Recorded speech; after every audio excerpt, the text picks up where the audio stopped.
السلام علیکم ګرانو مینوالو د روحستان ټي وي نه په یو نوې خپرونه کې زه شهاب الدین خیام نن موږ د یو داسې شخصیت سره د هغوی په ټاټوبي کې ناست یو چې هغه څه د تعارف محتاج نه دی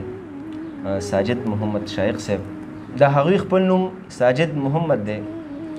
او په ادبي دنیا کې هغوی ساجد شائق صاحب باندې پیژنګلو لري چې د والد محترم نوم یې صالح محمد دی د هغوی پیدایش په 5 اپریل 1901 کې شوی دی استوګنۍ په د تختبای سره نږدې په کوټ جونګړه کې ده په قام باندې یوسفزی دی او د هغوی پیشه چې کوم ده هغه استازي ده تعلیم یې څلورم مپورې په خپل کلي د سکول نه کړی دی 10 جماعت یې د تختبای های سکول نه پاس کړی دی 12 د تختبای کالج نه کړی دی بیا د پیښور یونیورسټۍ نه کړی ده ماسټر د ملکند پوهنتون نه او ایم پی د پیښور پوهنتون نه کړی دی د پښتو ادبي ټولنې تختبای ټول ملګري د هغوی ابتدایي ملګري هغوی ادبي اثار چې کوم دي هغه زومپق دی په دغه نوم باندې دا یو قسم تذکره ده څرګنده خزانه چې دی د نثر اثر دی دا په مختلفو یونیورسټو کالجونو کې په ایم ای او په بی اس په کورسونو کې دا شامل دی او د خوش قسمتۍ خبره دا ده چې دې ته د مخفي بابا صوبایي ایوارډ هم دې کتاب ته حاصل دی مشال د لارې دا بل کتاب دی چې دا ترجمه ده د وطن رسالې مجله پیښور کې دا ایډیټر پاتې شوی دی په نصابي کتابونو کې چې ډېر لوی زیار دی په 4 جماعت کې چې 13 کال کم کتاب د پښتو هغه هم د دوی د لاسو وتلی کتاب د شپږم اوم د پښتو چې کم کتاب را روان کال کې به راځي هغه د دوی د لاسو نه وتلی کتاب دی او هغه د دوی زیار دی ګرانو کتونکو راځو د شائق صاحب نه یو څو پوښتنې لرو شائق صاحب په پروګرام کې ته هرکلی ویم لوی سړی شي ډېره مننه او د روحستان ټي وي چې کوم دی نو د هغې هم زه ډېره ستاسو د ټولې عملې ډېره مننه کوم یاره چې تاسو راغلی او یو څو خبرې به وکړو تاسو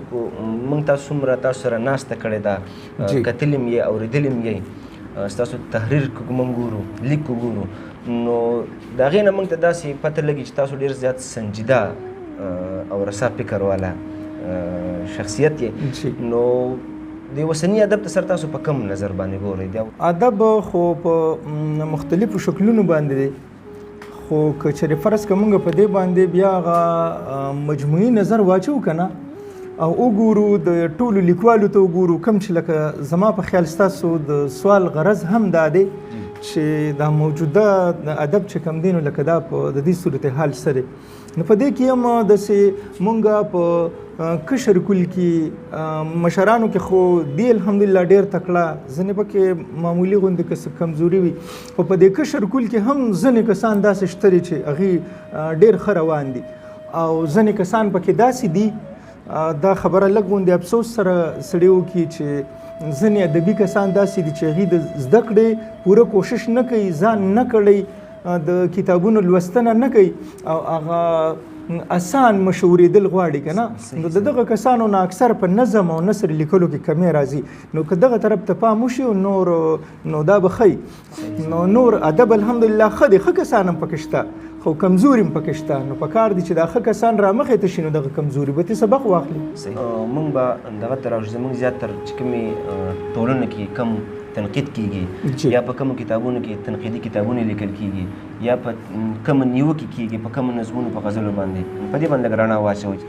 اکثر کسان داسې چې هغه د دغه نه یریږي د تنقید نه یریږي یا د ذهن تنقید نه مني بلکې ما د ځینې کسانو نه اورېدلي وي چې په سعودي عرب کې کله چېرته داسې د تنقیدي اجلاس وي نو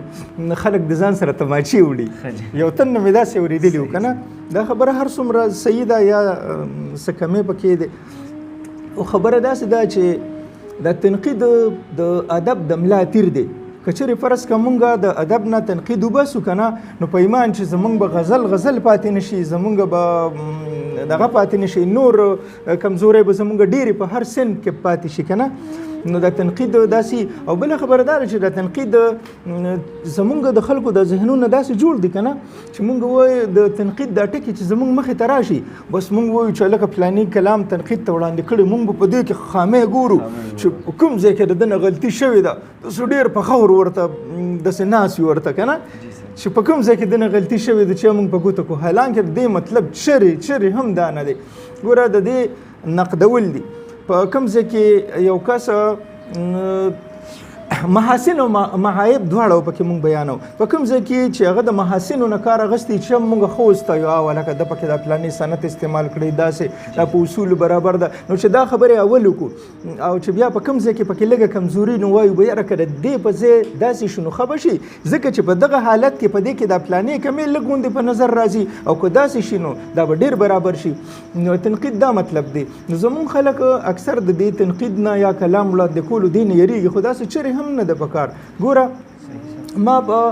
د سرګند خزانه کې ما یو کار کړی دی چې د تنقید ډېر تعریفونه او ډېر څیزونه دا یادول چې دي د دې احاطه کول دا ډېر ګران کار دی دا ډېر ګران کار دی او سړی به کم یادوي که نه د دنیا خو ډېرې معاملې د ادب خو ډېره پراخه لمن ده نو ما داسې چل کړی دی چې د دې خلکو دپاره ما دا تنقید ډېر اسان کړی دی ګوره لکه اوس د مثال په توګه غزل دی افسانه ده ډرامه ده بل څه دي بل څه دي او بل څه دي هر ادبي څیز چې دی تنقید ته وړاندې کړی شو نو زه ټولو کسانو ته دا خبره کوم چې دا درې خبرې یاد کړې نو انشاءالله تاسو کې هر یو تن به یو ښه نقاد جوړ شوي درې خبرې یو دا چې تاسو دغه کلام ته وګورئ نظم یا نثري اول وګورئ چې په فني لحاظ باندې څنګه دی دویمه بیا دا وګورئ چې په لساني لحاظ باندې څنګه دی دریم بیا دا وګورئ چې په فکري لحاظ باندې څنګه دی بس فني لساني او فکري په دې درې واړو لحاظو چې دغه تاسو وتلی که نه نو بیا به تاسو ته پته ولګي سردار دوی چې په ژوند باندې د ادب څه اثر دی په ژوند باندې خو د ادب دومره ډېر اثر دی که نه چې که موږ د دې مختلف اړخونه وګورو که نه نو اوس لکه فرض که په ادب کې شاعري هم ده د دې شاعرۍ په وجه باندې په دنیا کې ډېر انقلابات راغلي دي هغه تفصیل کې نه ځو خو داسې کسان چې هغوی به په یو ښار کې ګرځېدل او په انقلابي سندرې به یې ویلې عوام به یې خبرول هم په هغه ملکونو کې دومره مکمل خلکو ذهنونو ته خبره ورسېد دونه مکمل انقلابات راغلي دي دا خو د شاعرۍ په وجه پکې دونه دویمه خبره دا ده چې په ادب کې ادب په ژوند کې ډېر رنګیني پیدا کوي ډېر څیزونه داسې دي چې هم دا شاعران ادیبان د ژوند د ډېر خوندونه د ډېرې نظارې د ډېرې مزې دا ګورې هم د شاعرانو د ادیبانو د دنیا خلکو ته دا کوم چې شاعران ادیبان نه دي د دنیا ته ګوره د دنیا د ښایست دی په ګوته کړی دی اکثر خبرې کسان داسې وایي چې لکه د پلاني چې کوم په دې پلاني منظر کې یا پلاني په دې سپوږمۍ کې یا په دې غر په دې منظر کې دا کومه خبره په شعر کې بیان کړو د ډېره مزیداره سندرې ته جوړه کړې د دې شیانو خو دا خو زمونږ په کلي کې دی د دې خو ما ته هم پته وه هغه ته هم پته وه هم پکې 50 کاله په دغه کلي کې تیر کړي خو دا ښایست چې ورته کوم دا شاعر ادیب را وړاندې کړي او هغه مناظر ورته دغه کړي که نه نو هغه ډېره دویمه خبره داره که نه چې د ادب په ژوند باندې ډېر اثر دا هم دی چې دا ډرامه هم ادبي څیز دی نو په ډرامو کې هم هغه اصلاحي خبرې وړاندې کوي چې د ډېرو خلکو په دښمنۍ ختمېږي ډېرو خلکو تعلق ختم کړي هغه بیا واپس جوړ شي په ژوند کې نور ښکلا را پیدا شي ډېرې شخړې داسې چې د هغې خلکو ته د هغې حل په نظر نه راځي د یوې ډرامې په ذریعه باندې د هغې حل عمومي او بیا هغسې کوي یا فرض که اوس نن سبا دا کومه ډرامه په ټي وي باندې چلیږي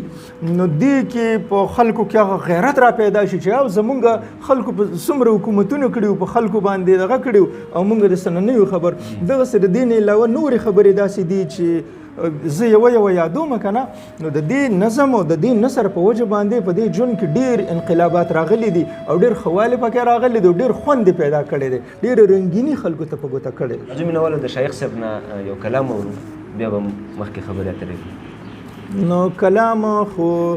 زه به درته یو څو غزل یو څو شعرونه ووایم چې زما زړه پر هروي زما زړه پر هروي په باڼه پر هروي او بوسه ما اخله د ګل بوسه ما اخله د ګل په ګل خوله پر هروي چې زړه سخت وي له هیرې هغه ښه پر هروي دا بیا ووایي چې زړه سخت وي له هیرې هغه ښه پر هروي او زما زړه دی ستا مسکن دا به نه پر هروي ستا په لاسو کې خنجر پښتانه پر هروي مخ د ګلاب مخ د ګلاب مخ د ګلاب آفرین ستا په شباب آفرین او سترګې د پیالې ډکې سترګې د پیالې ډکې سکم شراب آفرین او هاي افسوس زما په سوال ستا په جواب آفرین ستا نظر زما نظر داسې خطاب آفرین نو دا او بل یو دو شعرونه دي چې اننګي دي د ګلابو په شان نه دي لکه څنګه چې تا وختي وې اننګي دي د ګلابو په شان نه دي ګلابونه دي په شان د اننګو دي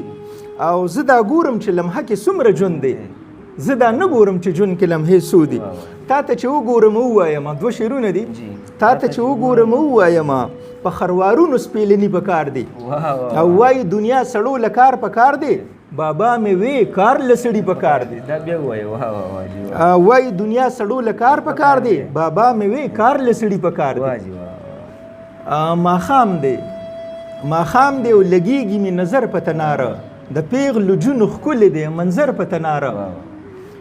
پیړه واخلي په ښکلو ښایسته لاس وکړي یې پورې زما ورسره پاتې شي ځیګر په تناره او سرکي ننګستا به د سور اور په تاو خراب شي سرکي ننګستا به د سور اور په تاو خراب شي غوړېږه مه ګلابه داسې بر په تناره او چې دلته کې را رسې دا په تا څه بلا وشي شائق خپه نیولی شي اکثر په تناره ګرانو مینوال دا و ساجد شائق صاحب چې د هغوی نه موږ علمي خبرې واورېدې د هغوی نه کلامونه واورېدل